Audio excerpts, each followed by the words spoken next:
Everybody, I'm gonna screw y'all up. I'm gonna do another video today. Kind of dropped the ball the last week or so. So I might as well do another one today. I'm gonna talk about one of my friends. I consider him my old friend. I've known him since probably, I'm gonna say fifth grade, sixth grade, somewhere along those lines. His name is Sean.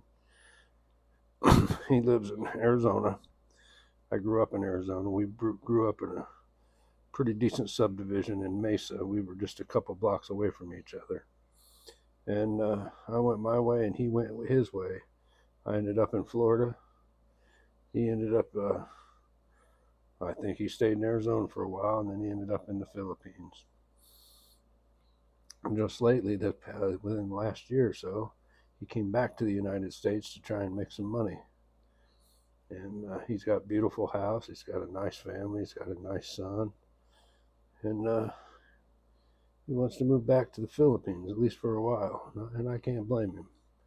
I think that's a good thing to do what you want.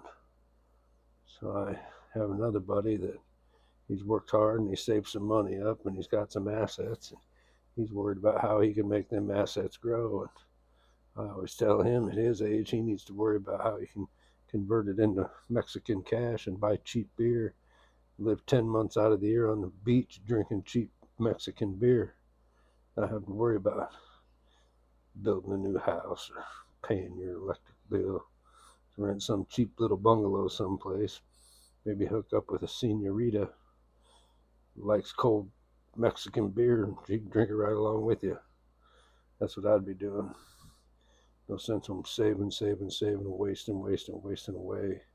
One day you could be gone and then the dog pound gets it. So anyway, my point on Sean is we talk often. He and I are like, we're so much alike, it's not even funny. And it's crazy how we could play race cars when we was kids, ride motorcycles together when we was kids, and then go, 30, 40 years and never touch each other, never talk to each other.